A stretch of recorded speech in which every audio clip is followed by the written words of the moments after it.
I am Paul Kiambao. Ako yung photographer ng road trip. Francis Santa Romana. Ako yung designated mechanic ni Cupcake. At I'm Alfred Bunoy. I was the one who made sure na matuloy yung road trip tsaka matapos. Sobrang enticed ako that time na gigil ako mag-travel nun. Tsaka sabi ko, tara ituloy natin itong road trip na to. Parang tinapos muna namin yung mga mga trabaho namin. We make sure na kapag umalis kami, malesen na yung mga work na iiwan. Una, gusto namin may social impact yung gagawin namin. Hindi lang siya giant selfie na we would take pictures, good pictures with our faces on it. So we decided to make a social impact. So, ang pinaka-goal ng trip ay? First, yung solar lamps. Yeah. Makapagpamigay kami. Pangalawa, yung to develop the travel culture sa Philippines. Tuwing nandun tayo sa magagandang area, magandang beach, makita mo siguro 20% lang or minsan 10% na yung Pilipinong nandun. Mostly foreigners. So sila enjoy silang explore yung country natin. Pero sa time mismo, hindi natin ma-enjoy, hindi natin makita. So, ang naisip namin ni Francis, muna kaming dalawa lang, motor. Ngayon, mahal pala yung motor. Nagpala namin kayang bilhin. We ended up buying Kombi dahil din ang kaya namin bilhin. Una nagde-debate kami, ano pangalan itong sasakyan natin? Dati yung pangalan.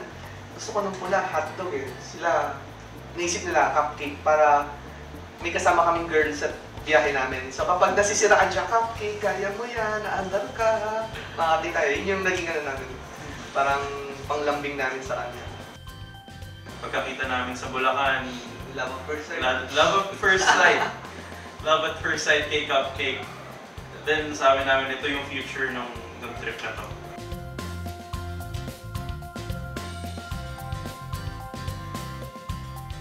Tinala namin yung laman ng closet namin kay Cupcake.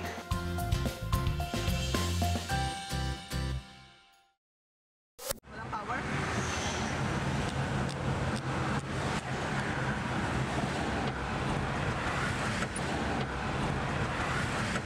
Walang power? Wala na, patay yung makina natin. Matutok tayo. Namatay na naman. Emergency parking, 500 meters. Skateboard na lang tayo sa buong Pilipinas. Bakit? First day, nasiraan kami kasi hindi niya kaya dalhin lahat. Day one. Day 1. Nasiraan kami sa NLEX. Malayo pa. Oo nga. Mga 2 oras pa. Paliguan mo nga ng malamig na tubig. Mataas yung lagnat ni Cupcake. Tama na lang kay Jimmy, mag-Jimmy na lang kami. Ang hirap ang hirap naming nararamdaman. Cupcake. Napaisip na kami, parang Sabi namin, tutuloy ba namin to? Si Cupcake yung kotse. Nagda-doubt na sila. Ay, huwag na si Cupcake sasakyan natin.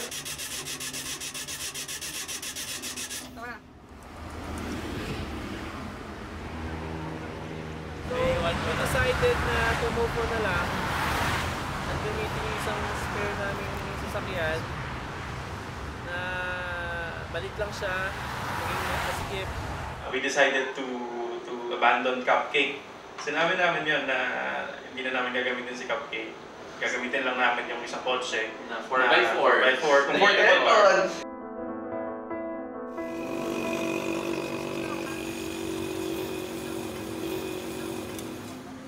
Magluluto kami on the side. Luto. May dala kaming lutuan, may dala kaming everything.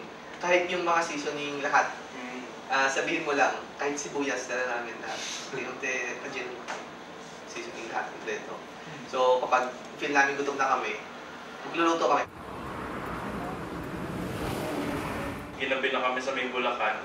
Tinawag namin yung kakilala naming mechanic, si Serge. And then, good thing, meron siyang mga may parts siya na ready. So hindi na kayo bumalik ng Manila? Ayun. O sige, hindi, kakalangan ng bato.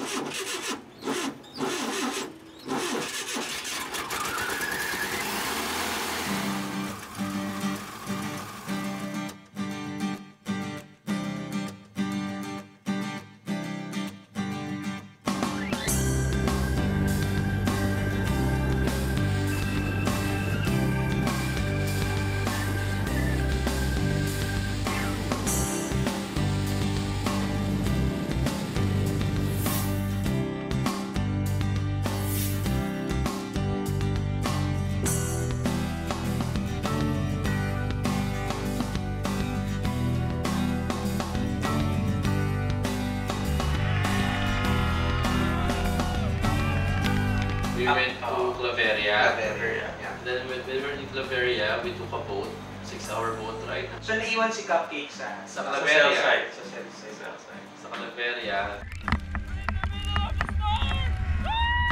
Kasi bubuhay niya siguro the remote, yung Kalayan. Ang pinuntahan namin, yung nasa likod na barangay, na sitio. And then doon kami nagpamigay ng ilaw.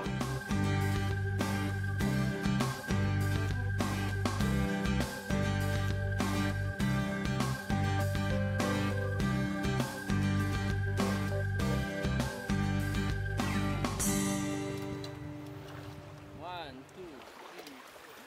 So, wala talagang chance na magkiilaw sila dahil number one, wala namang kabuhayan yung mga tao doon. Panginista. Oo nga, pero they won't pay na ano sa electricity Electricity. kasi di rin nila kailangan ng TV, ng ref. Iba kasi yung solar panels eh. Yung isa, tatlo yun eh. May poste. Tapos meron study lamp.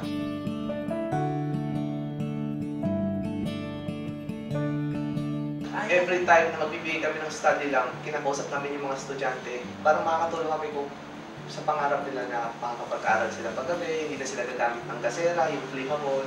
So, papasok din yun ang yung sustainability ng liter of life na hindi na magagas, mag-burn ng fuel. So, kaya, in-orient din namin sila.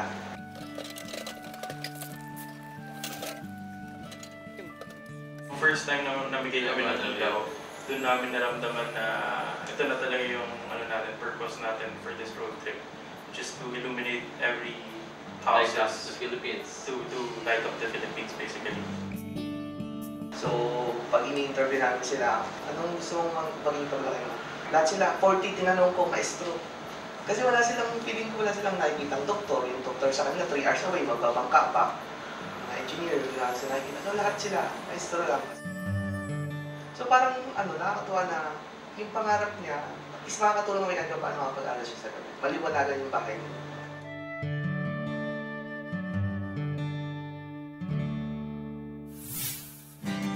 Kailangan namin pumunta ng Tuguegarao para plane pa Batanes. Sa Batanes. Diretso yun, walang pahinga.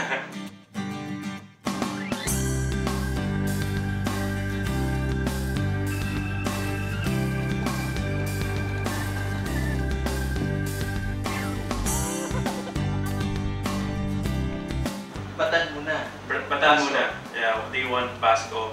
And then after nun, punta na kaming Sabtang to give the solar lights sa children of Shabayan and Nakanwan.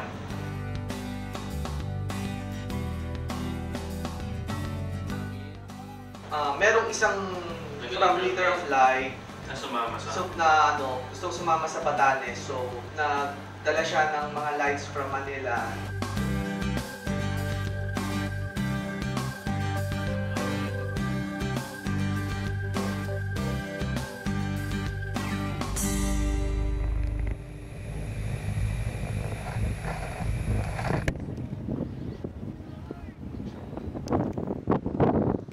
Punta kami ng Itbayat.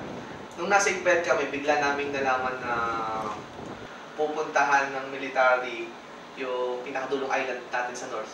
Yung mga police. Yung mga police.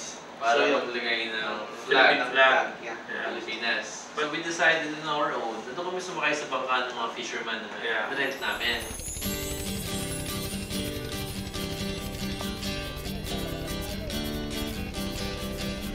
Sobrang, pinaka-wild yung boat ride na yun. Yung alon doon, 5 metro, 6 na metro, tapos hindi mo alam kung saan nangyagaling. Wala sa harap, biglang meron sa gilid. May susulbot sa gilid. Bigla akong mababasa, bigla siya magtataas ng rosaryo, sabi niya sa bangkero, kuya magdadasal na ba ako? Kaya magdadasal na ako, wag muna!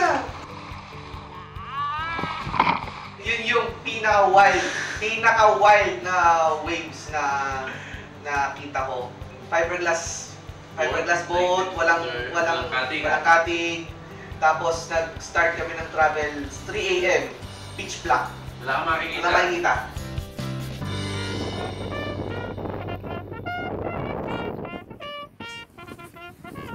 It was a very patriotic moment for us na ma-witness namin yung flag raising ng Philippine flag dun sa pinakaunang isla ng Pilipinas. So it was a surreal and very memorable experience for sure. Inilawan namin actually yung Mabulis. Naglagay kami ng lamppost. Naglagay kami ng lamppost dun sa Mabulis katabi ng Philippine flag. So just imagine yung moment na yun for us